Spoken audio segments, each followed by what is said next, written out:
Welcome back to Zero Left, the podcast that goes beyond the scorelines and into the stories, mindset, and people shaping squash today. This episode is proudly supported by Oliver Squash, Racket pioneer since 1938, and ACC Leisure, helping skewer the future of leisure in the UK.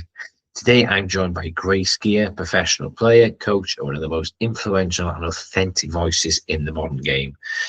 Grace has recently hit 1.3 million views in just the last 30 days using social media to grow sport and inspire the next generation of young women and girls in sport. We talk about everything from a coaching platform elevates squash, why the basics matter at the higher level, and how a smarter solo practice can dramatically reduce errors in the matches. Whilst we also dig into things like playing style, adapting tactics, managing injuries, and also how she's going to really push towards that top 30 and hopefully top 20 on the PSA Tour. Okay, let's get into it with Grace. Good morning, Grace. Hi, how are you? Not too bad. Yourself? Yeah, I'm good, thank you. I say, first of all, thank you for taking time out of your busy schedule, not just training, but you're doing extremely well on social media these days as well, aren't you? Yeah, I've been really pushing that at the moment. Been spending a lot of time on it, and it seems to be working at the moment. So yeah, I'll keep going at it. I read on LinkedIn that you had over 1 million views. Was that November, was it? It's just in the last 30 days. So I've got up to 1.3 mil at the moment. So in the last 30 days, that's how many times my content's been viewed in the last 30 days. Yeah. That is a lot of eyeballs. Yes, it's good for squash. Yeah, we're seeing a lot more players doing like day in the lives and videos and posting reels. So yeah, it's really good for the sport and just getting more people interested. Yeah. What made you decide to really push it? Because obviously it's not like you're like close to retirement and you're thinking, oh, I better do this. No, I just think, I don't know, I really enjoy making the videos as well. I think it's good for athletes in general just to have a brand about them. We're not just athletes on the court, we're people off the court as well. So I think people are really interested in finding out about that side of the athlete. And through this, it's a really great way to show that side of you.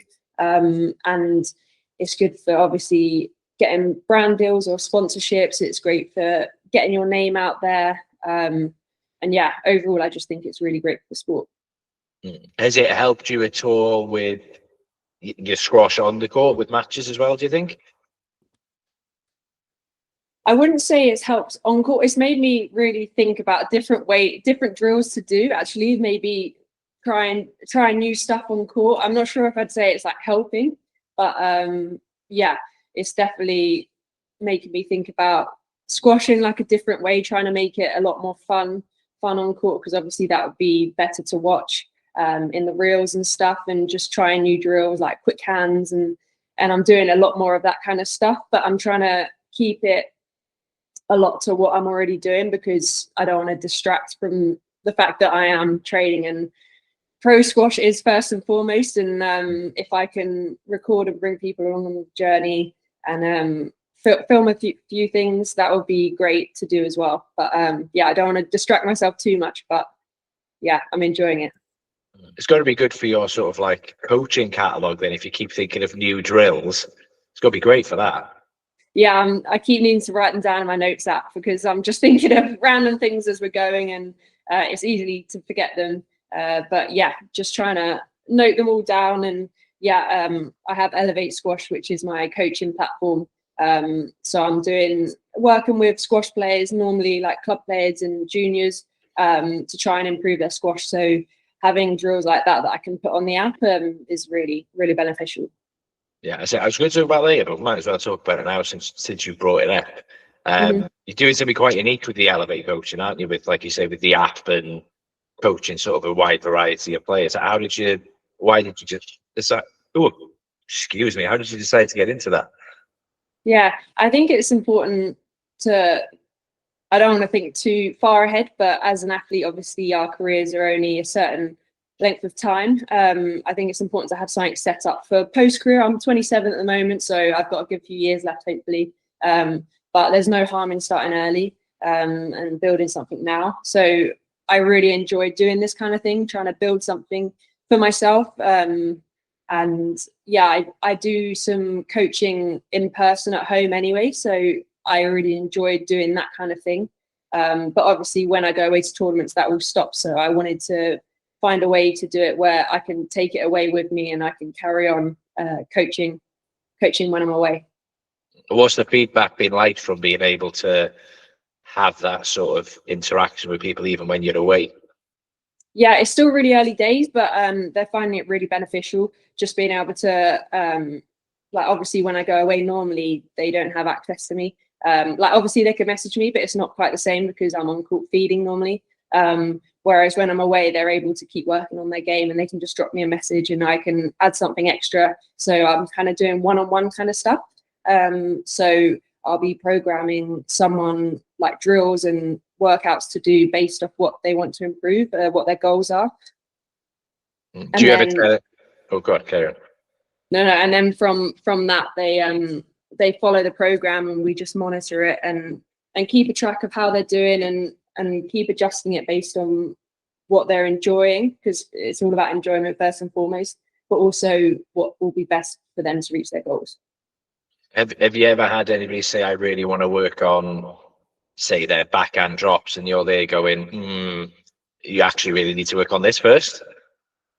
Yeah, I'm sure. Yeah, it does happen sometimes where they want to work on something a little bit different, but like we can incorporate that in, but I'll also bring in some more of the basics because everyone can do working on the basics. I mean, I go on and do like straight drives in my solos. Like you can't get enough of that kind of thing. It might seem a little bit boring, but I try and put it in a fun way and mix it up a little bit. But yeah, trying to incorporate things that I think will benefit them as well as what they want to be doing. I think that's been quite illuminating, I think, for a lot of the juniors when they see, obviously you're saying you do it in your practicing and your coaching, but it's not just you, all the pros when they're showing these videos, like you did one the other day with you had the tape on the wall and you were like, your lifts want to be above this line, Yeah. and then you're driving the lift. I think a lot of juniors might just think, obviously you've got the flashy cross-court volley kills. Mm-hmm. You're actually not really working on that as much as you're working on, like you say, the foundations of the game. Yeah, I mean, all of us pros, we start with both drive, drop, drive all the time. Like that's the staple of all the sessions that we do. Like we don't ignore the basics because, I mean, how are you going to be able to do them flashy shots? You need to have the basics down first in order to have them opportunities. So that, yeah, you can't get away from it, unfortunately.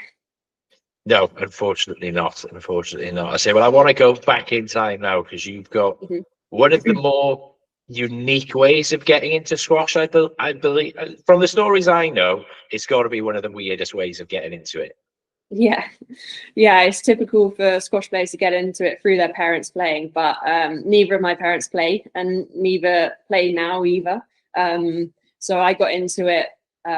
Yeah, weird story, but my mum entered a competition in the newspaper and she won a gym membership at Hearts Country Club. That's quite a well-known club back in the day, which is local to me. And yeah, she got that gym membership, and when she went to claim it, she saw junior squash advertised. So she got my brother, who's 4 years older than me, down there involved. And then obviously the more he started to play and do a few more like county trainings and stuff like that, I was obviously brought around because I was 5 at the time. And then obviously I was brought on court and then just loved it from when I started and just didn't stop. Just didn't stop. So what were you training like a lot? Because obviously 5 is very young to start. Yeah. But you didn't really take it serious till you were older. It was about 15, wasn't it? Yeah, around that. Yeah, I can't really remember much between like maybe 5 and 8 playing. I mean, I just did it for the enjoyment. I think I remember from about 9 because I did my first tournament. But yeah, it was all for the fun of it, probably until maybe like 14, 15, where I thought like I started watching or like keeping a track of the pro stuff like on Twitter and stuff like that. So that's when I started to think that maybe I could do it as a career. So where were you like in the junior rankings from like ages like 9 to 15 before you started taking it a bit more seriously? I think I got to 1 in every junior age group in England. Oh, so you played for fun. I played for fun. Yeah, but I just merely beat everybody else. Yeah, I mean, if you're having fun, you're going to keep doing it, aren't you? So you'll keep going on court, and hopefully you will keep improving. So that made it even more fun winning, I'm sure. Yeah. Have you got any favorite like junior tournaments from when you? Because obviously they go across the country and they're all so different. Yeah, I think Edgbaston Priory was always a nice club to go to. Like once they'd done it up, I mean, it's just a really nice club. No, they were all quite spread out. I just remember with my mum going away for weekends at a time and just like obviously competing, staying in the hotels. It was a whole weekend kind of thing. But yeah, it was always just enjoyable because you saw all your friends at the tournaments. Like I was spending time with my mum. Yeah, there's no real standout, but maybe Edgbaston Priory. Maybe Edgbaston Priory. Any favorite junior moment? Any big comebacks or lessons learned? I mean, I won the under 13 and 15 English champs. So, I mean, I was quite young there, but yeah, I still remember that. That was a big moment for me because I don't think I was seeded 1 in either of them. So maybe a bit of the underdog. And just representing England, I think that's always a highlight. Just through the age groups, and obviously Team England did well in all of them. So getting gold was icing on the cake. Yes. Well, you recently competed in the European this year, didn't you? Yes. Yeah, I'd say that's definitely like a highlight of my career so far. Getting that first England Cup seniors. Yeah, it was a great week with the whole team. Obviously getting double gold. But all of us girls got on so well. I mean, the whole of England team, but us girls especially. We spent so much time together that week with the coaches, and we all just came together and we got the job done. Yeah. So I want to talk more about that because I mean, like you say, you mentioned the girls being lovely. You had most of both the men's and the women. Everybody's just so nice. So there's not as many fierce rivalries of.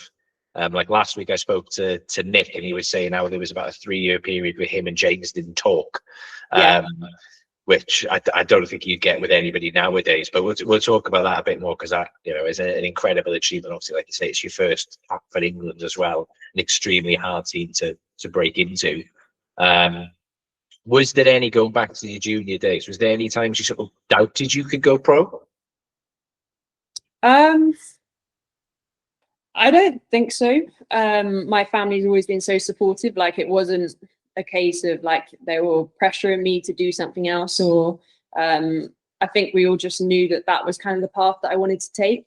And obviously we were just so immersed in the sport that it seems just such a natural transition to go pro. I mean, I went to university as well, but I was playing squash and obviously competing on tour in Europe during them years. But yeah, it was pretty seamless, I think. Did you find going to university helped you for when you went pro full time? I think it was good for me to have them 3 years to like really learn about myself. I don't think I was quite ready to go pro at 18.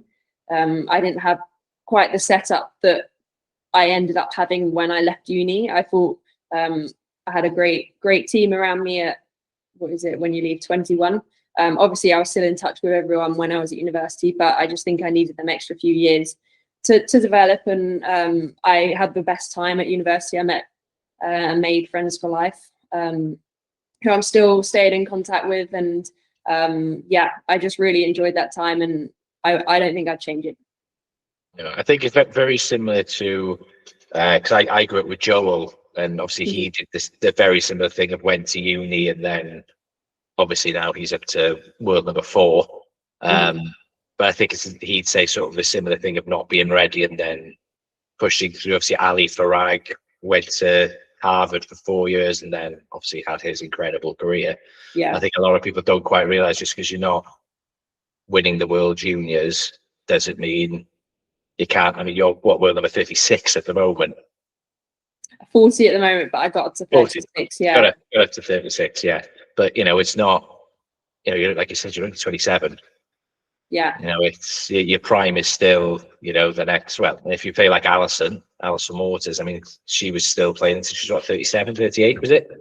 Yeah, I mean the span of players' careers are getting longer and longer, aren't they? With the sports science behind it, everyone's just managing their training much better and keeping on top of their bodies. So hopefully, there's a good few years to go, and yeah, keep staying healthy.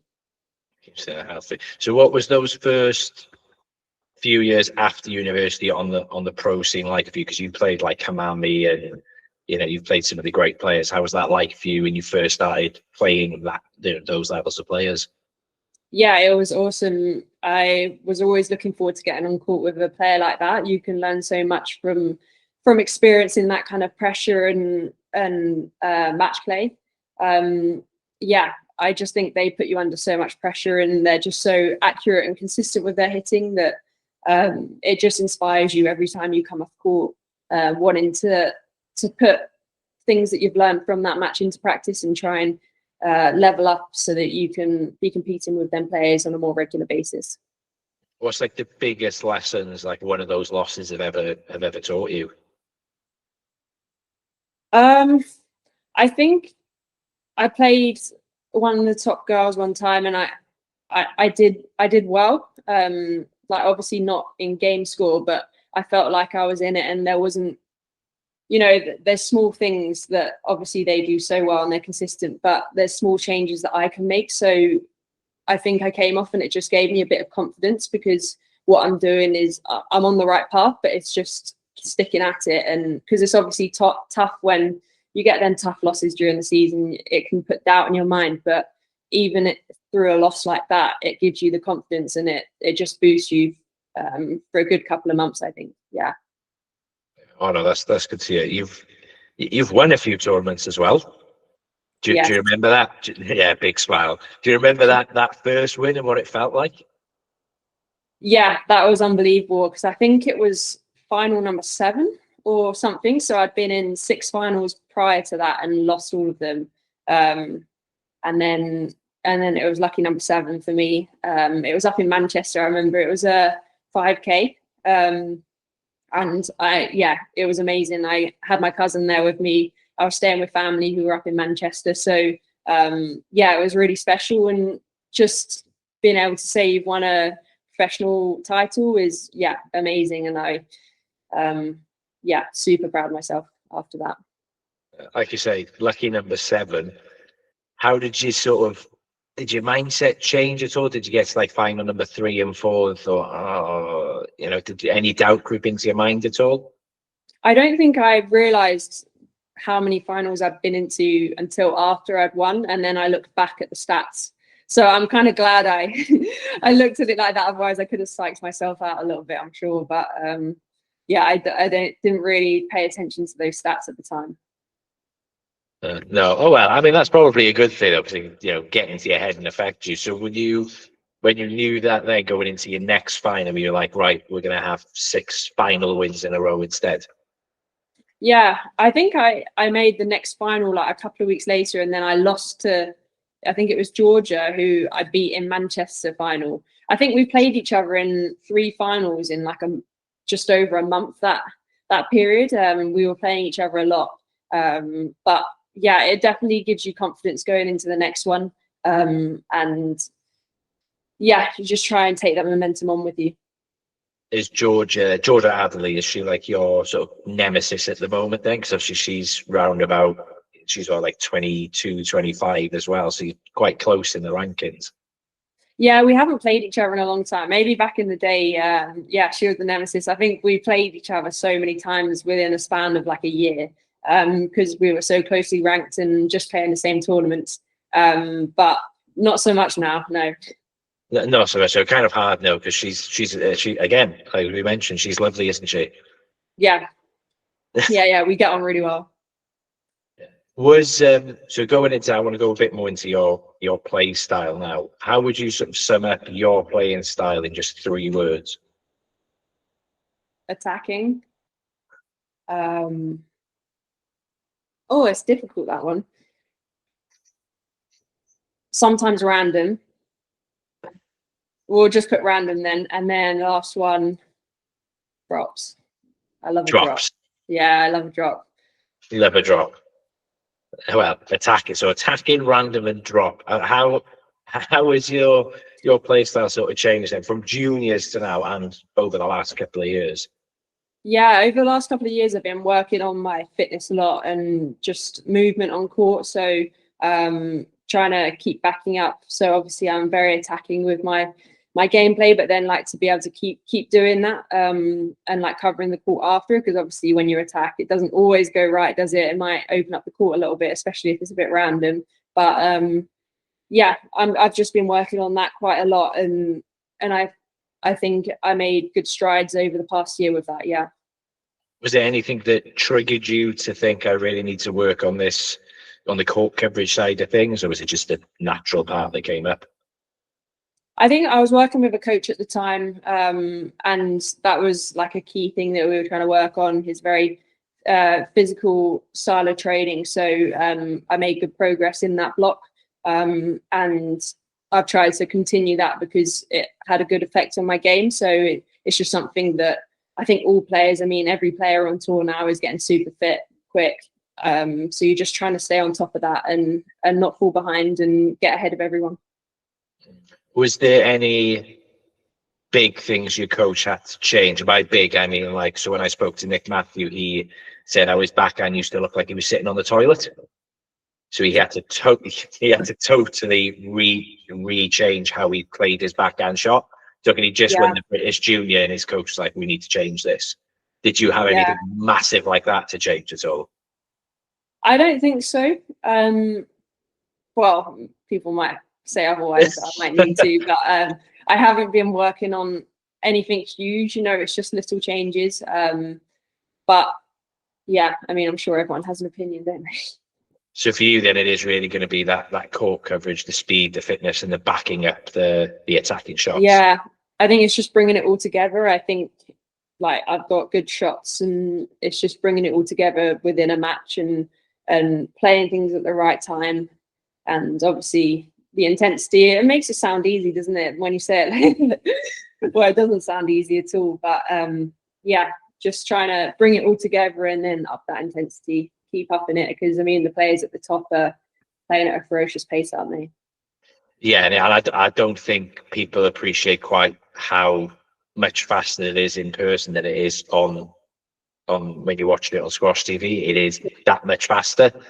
Like they look. Yeah, when you watch it, it's just like they're strolling around almost, and you don't appreciate like just how quick or fast they're hitting the ball and hard, and yeah, definitely much harder to execute than when you're watching on screen. Yeah.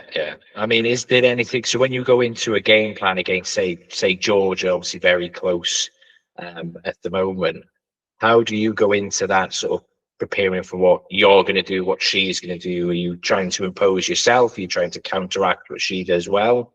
How do you sort of approach the matches? Yeah, you'll go in, obviously you'll know what your strengths are, and you don't want to fall too far away from that, because obviously that's how you play, and you don't want to completely change that when you go into a match, because they're your strengths.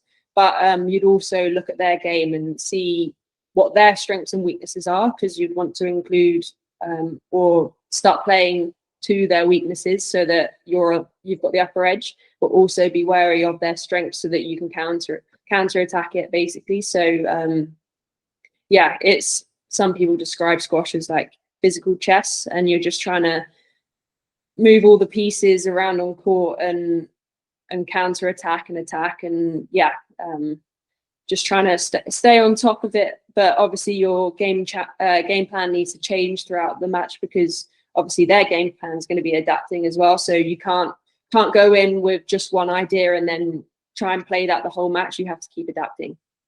Have you ever had a match where you've gone in thinking one thing, maybe lost like 11-love, 11-1, then changed, and then it's swapped in the second game and you've won by that big margin? Yeah, I think you can lose a game like quite easily, and then the next you come out and you've changed something, and it's just a case of in those moments you have to on court try and make them changes, as opposed to letting the whole game go. Because at this level, you can't afford to be giving people those games. But what are you telling yourself? Because obviously, like if a game is 11-1, it's like what, 5 minutes? Then you get your 2 minutes to get your head right, and it's not a lot of time. What are you telling yourself to sort of make those quick changes? So you might have someone in your corner who's watching and be able to help you with those ideas, but also you'll just sit down and kind of reflect on where they were winning the points. You kind of get a bit analytical, where they were winning the points, where you were losing the points, and then how you can counteract that. So maybe not play it into a specific corner, or keep it away from like their volley, or so you just have to try and adapt your game. Is that something that's come naturally to you, analysing a game so quickly within 2 minutes and making changes, or is that something you've had to work on? I think I'm always working on that. I think it's within a game that I'm trying to keep improving, because sometimes it can start to slip maybe a little bit too quickly, the games, and I need to change it maybe a couple of rallies earlier. So yeah, I just got to keep adapting throughout the game, keep analysing, because you don't have much time between points, but it's trying to use that time wisely and think about what you're doing and what they're doing. What advice would you give? Because there'll be a lot of people listening or watching that are maybe they're just starting out in their squash, or maybe they're like 2,000-3,000 squash levels, and they're trying to get better, but they're struggling with maybe this opponent they should be beating, but they're losing because of play styles or whatever. What advice would you give them to sort of analyse their games quickly without actually fully watching the matches like you guys will be doing? Yeah, I think it's just try and point out where they're winning the rallies and where you're making your errors from. So like what kind of shot it is. Maybe it will be on your volley backhand drop, you keep making an error or something. So then you just want to try and, in that moment, you want to cut that out. So like maybe don't play that shot, and then you work on that backhand volley drop on your own after the match. Or with their winners, your opponent's winners, if they're making a lot of winners with a counter drop at the front right, you might want to avoid putting the ball into that kind of area of the court. So maybe just think about where your errors are coming from and where their winners are coming from. Yeah, you mentioned they go in after the match and trying yourself. Yeah. How important is solo work for even just like an amateur player, just somebody getting into it? How important is going away and doing that yourself? I think it's so important. I think it's one of the things that most club players don't do.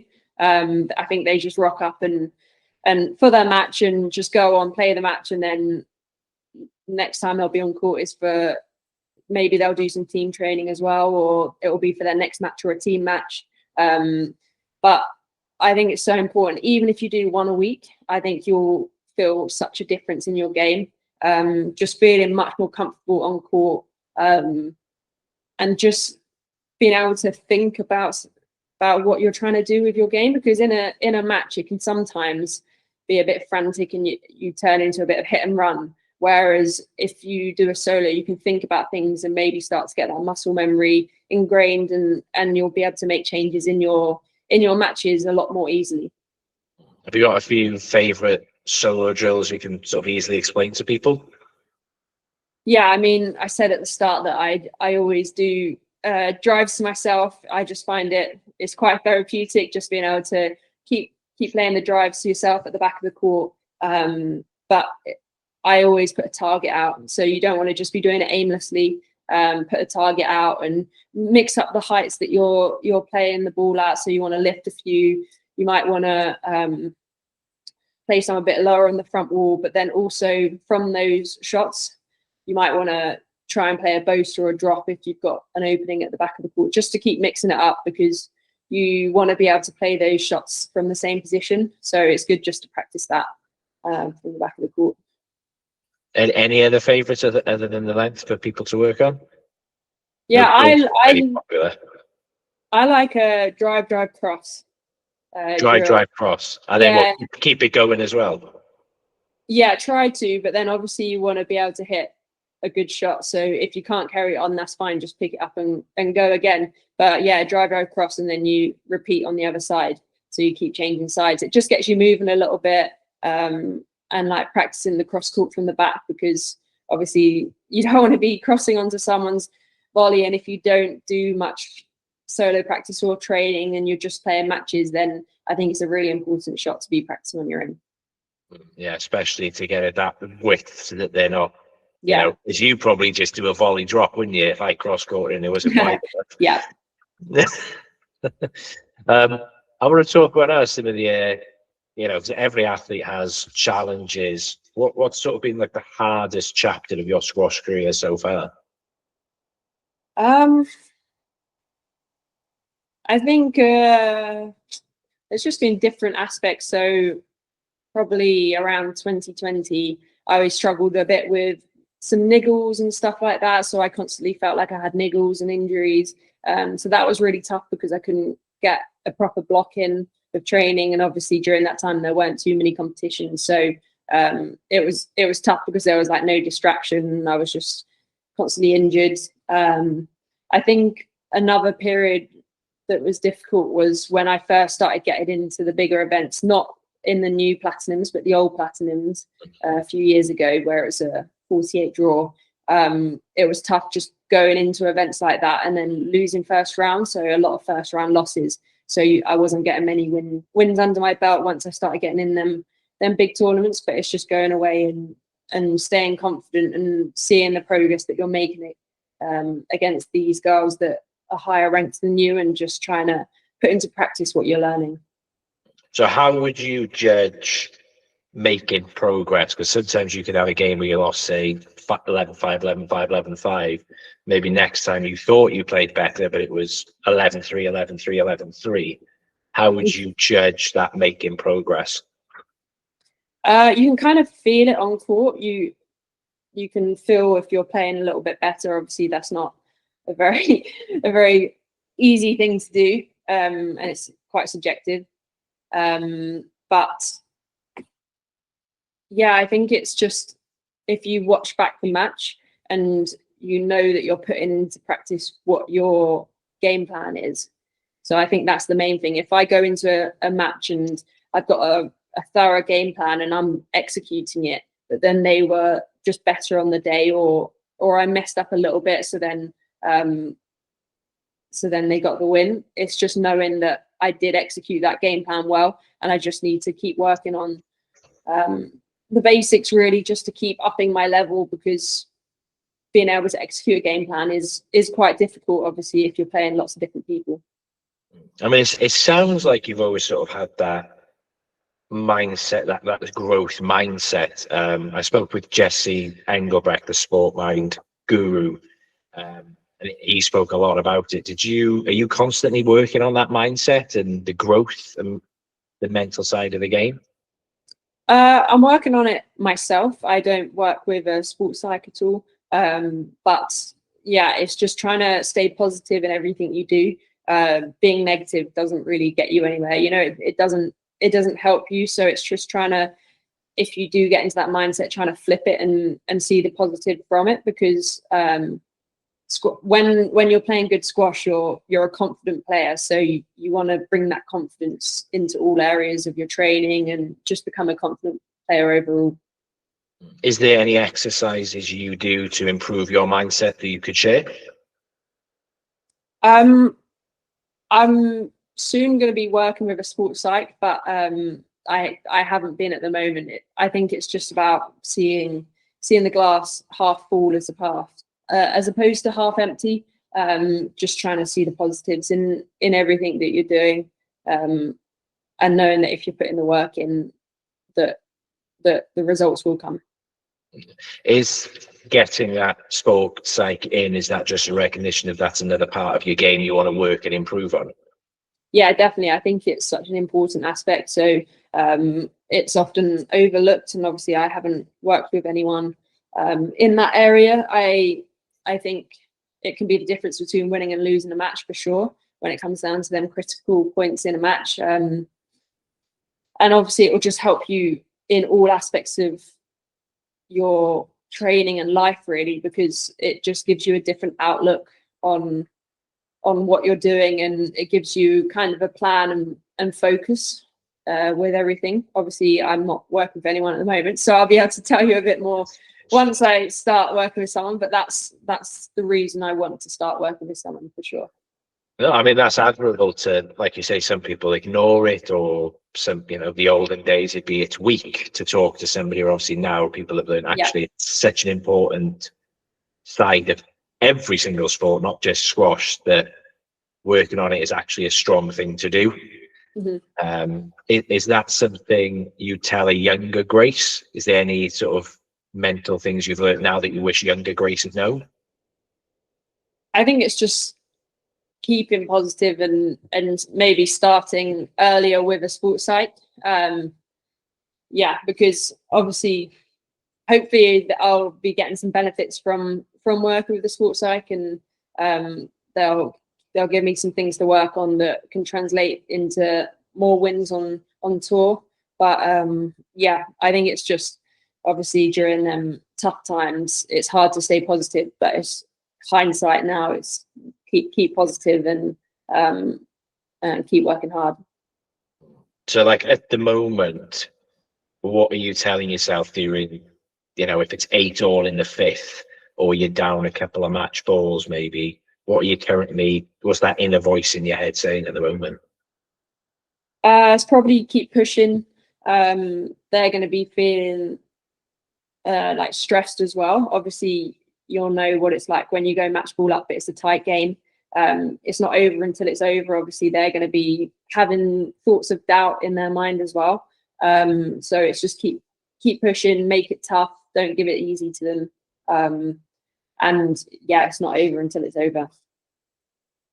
Yeah, that's fair. That'd be interesting to see what this conversation's like after you've been working for maybe a full season or so with the sports site, and see sort of what that jump does in your rankings as well. But we mentioned it earlier with the European team and the women, obviously in squash. I mean, women in squash, there's a lot of different organisations now going on trying to push it, and I've got a little girl myself, and I think it's so important to keep girls still within sport. Definitely. How do you, you've got, like, you're working with Jazz Hutton on the videos, and it's certainly helping. What are the challenges, though, that you sort of experienced growing up through juniors and sort of the early parts of your pro career? I think it's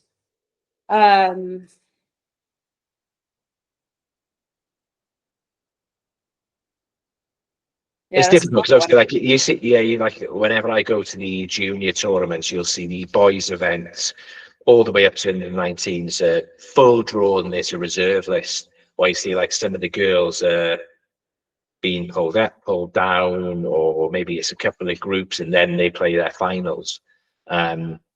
Is there, what sort of challenges did you have? The obstacles that you had staying in the sport, or having your friends stay in the sport as well? Yeah, I definitely think the draw sizes in women's tour or the girls' tournaments are smaller in junior days than what the boys were.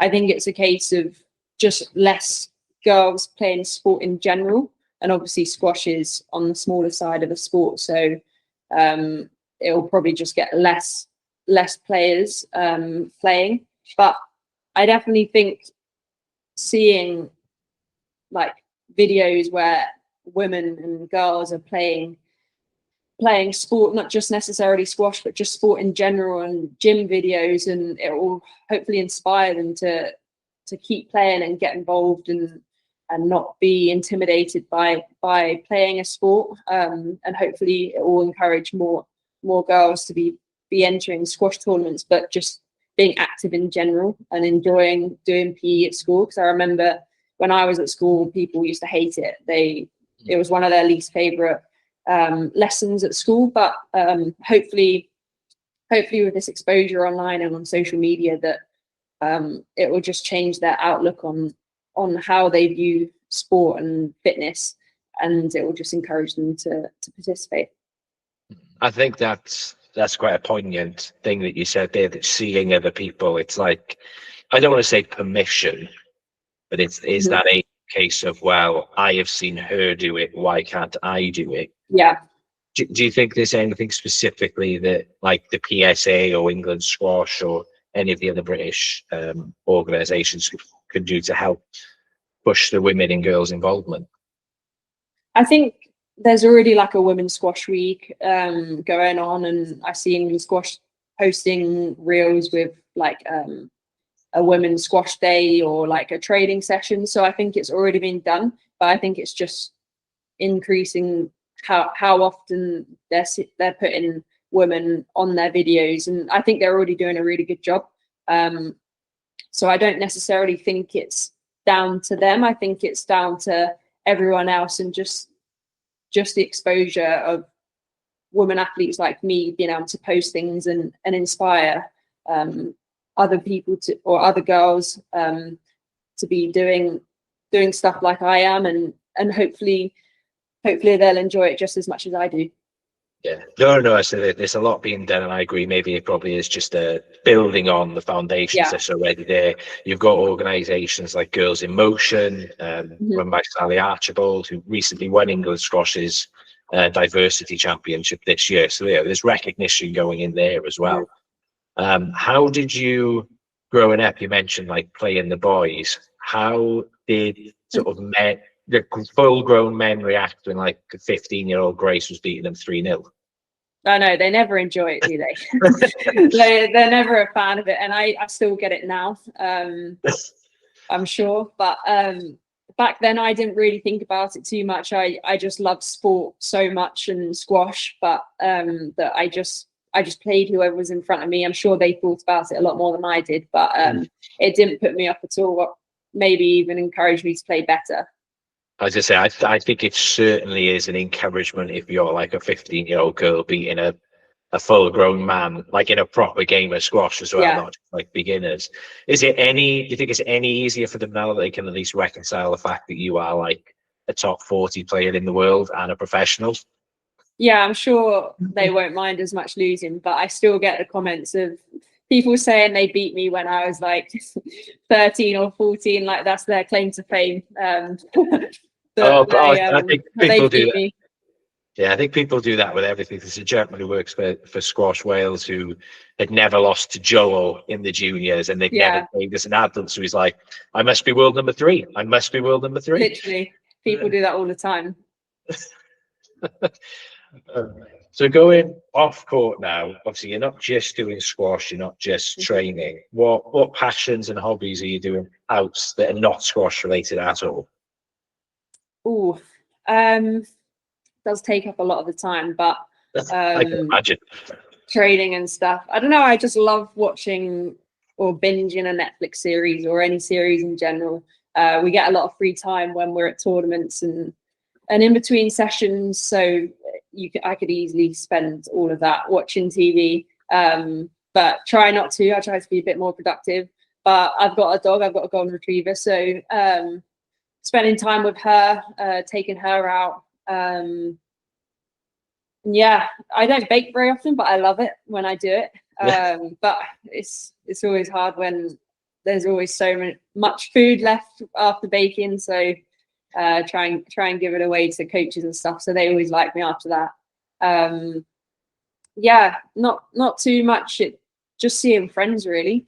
Obviously, when I'm away so much, I don't get to see them quite as much. So it's nice to spend time with them when I'm home and just go and do chill things really. Yeah, it's got to be difficult to balance the traveling, the training, the competitions, social life, doing something other than squash to sort of relax. I mean, it's one of the reasons for I retired this year. I know you don't have children, but he just found it all too much with everything. How do you find that balance between everything? Yeah, I try to like switch off a little bit when I get home. Obviously I do watch squash because I love it. And I keep a track of what's going on. But I don't become obsessed during a tournament. Like I'll keep a track of the results, but I won't be glued to the screen, obviously, unless I'm super interested in something controversial or friends are playing or whatever. But I do try to get that downtime when I'm home. And obviously I won't be talking about squash too much with friends or anything. So it's just trying to get that time away from the sport. Oh, that's fair enough. Do you ever like lock your squash bag away in a cupboard so you don't see it and don't think about it? I think in the summer I do that. Yeah, when I've got my time off a couple of weeks, I will not be looking at a racket, and I do not feel guilty at all. No, that's good. I think maybe if you had it like sat in your living room, you'd probably going, I haven't played for a while. Yeah, I get rid of it.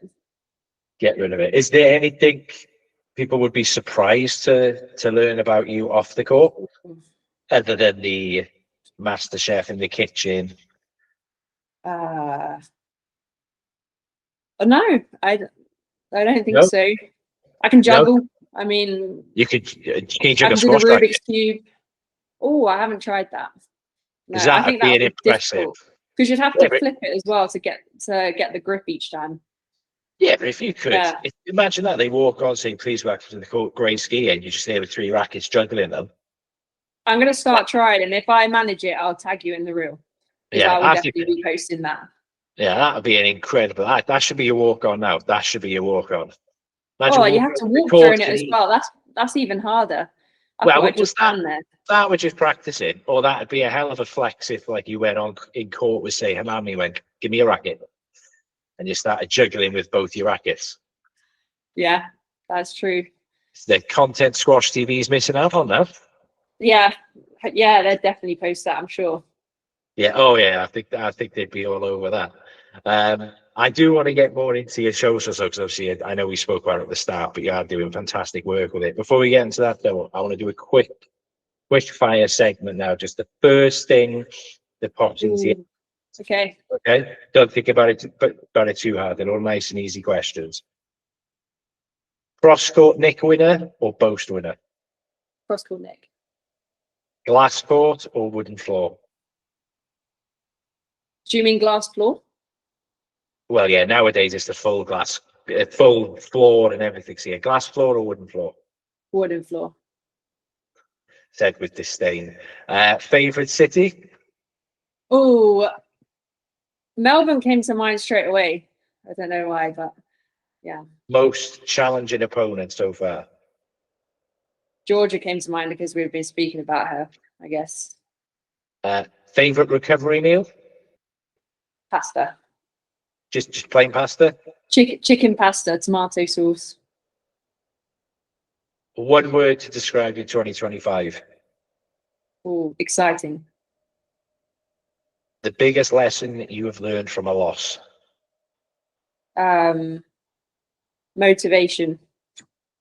And what you're most looking forward to for 2026? Winning more matches. Winning more matches, getting some more trophies on that mantelpiece. Yeah, definitely. Definitely. I see. Yeah. I mean, going back to your brand, though, I mean, it's very authentic. It's very you. I usually speak to people beforehand to try and get some questions of people who like would know you, and they'd all said the very same, which is your socials is, if you met Grace off the platform, it's exactly the same as what you see on the platform. Is that something that you just decided, yeah, I'm just going to be me, or did somebody tell you you would be great on socials? No, I just thought it's easiest being yourself, isn't it? I mean, I'm not going to put up and just be someone I'm not, because that would be very difficult. I think it's just way easier to make content, edit content when you're just being yourself. I try and not make everything perfect, so I try not to film stuff too many times, just because we're not perfect, and I don't want people to see it as I am perfect and put people off trying drills that I'm showing. And yeah, just from a brand perspective, I think brands like it when you are real, so that definitely helps. Yeah, and I think the fact that you can tell it's unedited, like you say, if there's a mistake or anything in it. Yeah. We've got quite a few girls in our club in that sort of like middle teenage bit that follow you on social media, and have said the same, nice. that they try and, when you're doing like the lift and drive drill, they'll try it, but if they do a mistake, it's okay because Grace messed up. Yeah, like mine aren't always glued to the wall. But obviously, if I wanted it to look perfect, I'd be there for like 20 minutes trying to get 5 or 6 shots glued to the wall. But that's just not the reality. So I'm going to post it exactly how it is. But that's important though, because it's that Yeah. representation of, if you did 10 shots in a row, all glued to the wall, all hitting a squash ball on the floor, yes, people would say, oh, that's amazing, look how skillful she is, but that would kind of be the end of it. Yeah. Rather than like I said, the girls in our club are going like, oh, I'm going to try that because like I'm not expected, in their heads, they're probably thinking I'm not expected to be perfect. Yeah. Yeah, that's good. That's exactly what I want. But it's, you know, it's a very positive message, but, you know, especially with young girls thinking they need to be this or they need to be that, that sort of self-acceptance is extremely important, especially with all the pressures and social media going around. It's important to have somebody like you showcasing that positivity. Yeah, because on socials, it can be a highlight reel for sure. So people are often like, it isn't what people are showing. They don't show the bad sides or the negatives or the struggles of what they're going through. Whereas obviously, maybe I'm not showing the struggles, but I'm just trying to keep it real with the content that I'm actually making, and maybe moving forward, like if I get comfortable enough, I'll be like sharing more details about, say, if I get an injury or something like that. But, you know, it's important to see people with the sort of like flash cars or this, that, and the other. And there's businesses out there that rent out Lamborghinis that don't work just for people to take pictures with them. It's, there's businesses that do that. Wow. There's a big story of a gentleman in America who he got like 180 grand inheritance from his grandmother. He said, oh, I want it because we've got this business plan. And the plan was literally just, he bought some hurricane damaged Lamborghinis, Ferraris, fixed them, and then people would spend like 5 to 10 grand an hour to shoot pictures with them, which obviously is cheap, buying a Lamborghini and insuring it. And yeah, they just load up in the truck, load it down, and that was the business. Wow. I mean, smart from them, but it's crazy that people will do that. Yeah. But, you know, people could, you know, maybe not. I mean, people could in squash say, look how much prize money I've got. I've got this car. I mean, might get more people playing, but I think people in the squash world will know there's not going to be many players driving a Lambo. Take everything with a pinch of salt. Yeah. I mean, if you could sit down with a young person who maybe's watched your content, what would the core message that you'd be giving them? It would be just having fun. Like, you're doing this to have fun. Like, we want to be improving at the same time. And obviously during the 12 days of Christmas kind of content, that's for them to improve their squash skills through drills. So we want that improvement, but it's all about having fun while you're doing it. And I just want them, for the behind the scenes kind of stuff with the day in the life, so I just want them to like enjoy seeing what it's like to be a pro athlete and like come on the journey with me. Yeah, I think that there's a lot of people definitely joining you, like I say, on the journey with you, because you're very candid and you do say a lot, in fairness to you. Looking ahead now to the rest of the year, the rest of 2026, what are you most excited for your social channels, and what professionally are you most excited looking forward to the rest of the year? Oh, I'm looking forward professionally. I just want to keep pushing up, keep like competing and winning matches against those top girls. I want to finish the season. I'd like to be within the top 30. That would be a definite goal of mine. So yeah, looking to start the year strong so that I can do that. But on the social side, I just want to keep growing the account, keep getting more eyeballs, see if I can push up and get another 1 million view bit of content. And yeah, just keep exposing the sport to new people who might not follow me, but after seeing it will be thinking and even trying squash. Yeah, and then sort of big picture now. Obviously, again, you're only 27, you're only young. but what sort of legacy would you hope to leave within squash over the next like 5 to 10 years from both playing and obviously your socials and doing so much work to raise awareness as well? Yeah, I mean, for both of them, it's just about having fun. I just want someone to see that I'm loving what I'm doing on court and on the socials. I'm obviously gonna keep it real. I want them, like, they'll come on the actual journey with me. They'll see what I'm actually doing and what it's like to be an athlete and a pro squash player. But yeah, I just want to hopefully inspire more girls to start playing. Just see how fun it can be. Like, I've made friends for life on tour, and like hopefully people will be able to see that in my content to come. I haven't done quite as much in that form of content, but that's definitely the direction I want to go, more behind the scenes kind of stuff in the new year. But yeah, just how much fun I'm having, but obviously I want to be successful as well. Yeah, and I think top 30 is not top 20 Overall, like overall. Yeah, by the end of 2026, not top 20. Oh, I mean, I'd love that. Yeah, because I thought you were going to say top 20 personally. Oh, I meant top 30 by the end of the season. Sorry. Top 30 by the end of the season and top 20 by the end of the year.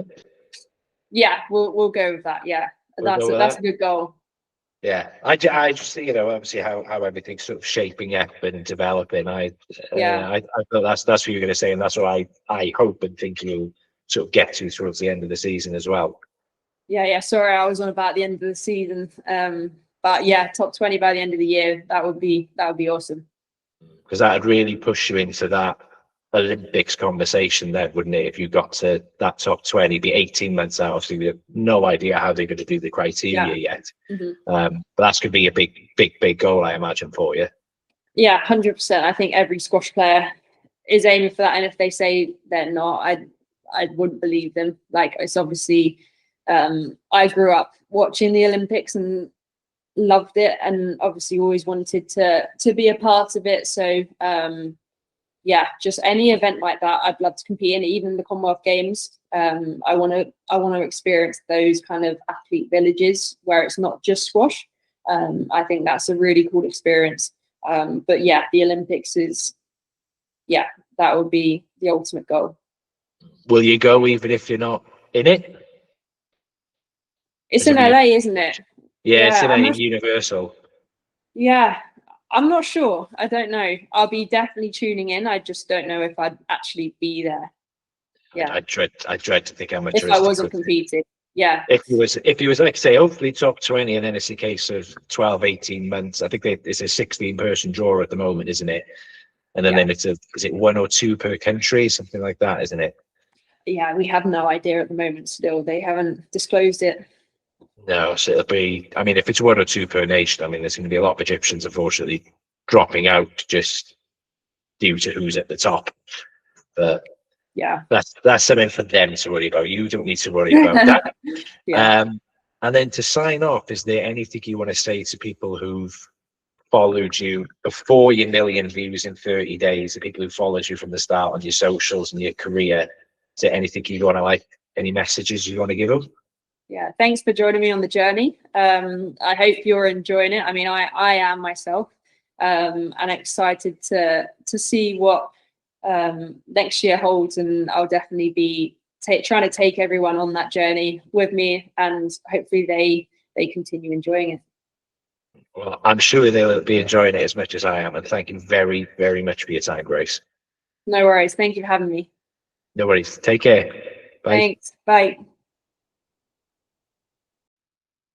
A huge thank you to Grace Gear for such an honest, thoughtful, and genuinely inspiring conversation. This golden year for juniors, club players, coaches, parents, anybody who wants to improve in their racket sports, both mentally and physically. Before we go, a massive thank you, as always, to our sponsors, Oliver Squash, Racket Pioneers since 1938, and ACC Leisure, who are helping skew the future of leisure across the UK. Without them, these episodes wouldn't be possible.